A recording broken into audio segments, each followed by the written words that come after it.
Hey everyone! I am so happy you're here because I've got a wonderful story to share with you today.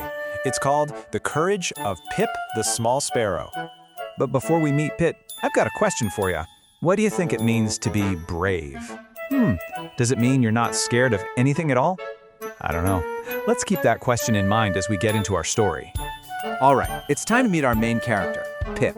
He's a little sparrow with a really big fear. So picture this. There's this bright, beautiful green garden, and living there is our little sparrow friend, Pip. Now, Pip might be small, but boy, is he fast. He just zips from branch to branch in a flash. But here's the thing about Pip. He was afraid of the one thing most birds absolutely love, the big, wide-open sky.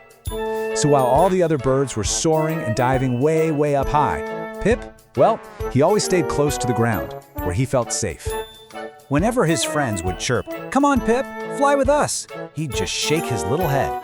He was always thinking, "I'm just too small, I'm too scared." He really believed he wasn't big enough or brave enough to fly way up there. But then, something happened that changed everything. It all started with a tiny cry for help, and Pip was about to find someone who really needed him. So, one sunny morning, Pip's just hopping around the garden, doing his thing. And he hears this teeny tiny little sound. He looks down, and what does he see?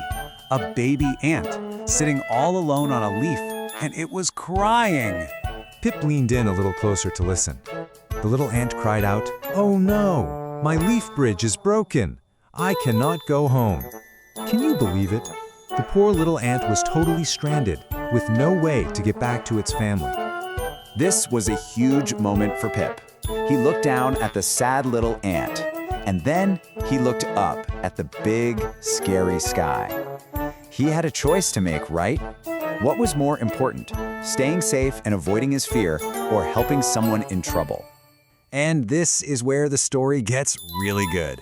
Pip took a deep breath, looked at his wings, and he decided, "I may be small, but I can try."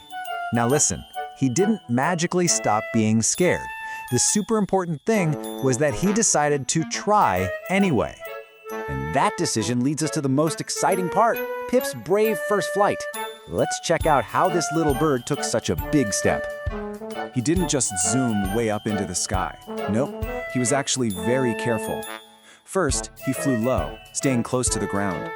Then, he flew slow, taking his time. He picked up a tiny leaf and then another, and he carefully started to build a brand new bridge for the ant, one leaf at a time. Once the bridge was finished, the little ant was so happy. It scurried right across and called out to Pip, "Thank you, Pip, you are brave." And you know what? That was the very first time anyone had ever called Pip brave. So how did that make Pip feel, being called brave? It gave him this warm, strong feeling deep down inside. The kind of feeling you get when you help someone out. Just think about that for a second. Look at the incredible change inside Pip. Before he helped, he felt so small and scared. But after, he felt warm and strong. Isn't it just amazing what a little bit of kindness can do? That warm, strong feeling, it gave him a whole new kind of courage. So the very next day, Pip decided to fly again. And this time, he went a little higher. And then, he went even higher. He wasn't that same scared little bird anymore. He was so full of joy, he started chirping for the whole garden to hear. "I can fly! I can fly high!" He finally realized that he was able to do it all along. So, what did Pip actually discover? What is the secret to being brave? Let's talk about what he learned that day, because this is the most important part. Here it is! Pip learned that being brave doesn't mean you're never afraid. And it doesn't mean you have to be the biggest or the strongest. It just means trying, even when you feel small. That's it, just like Pip did. And that leaves us with one last thing to think about. Pip found his courage not by thinking about himself, but by helping somebody else.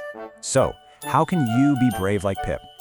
Maybe it's trying something new, or helping a friend who feels sad, or just trying your best even when you feel a little nervous.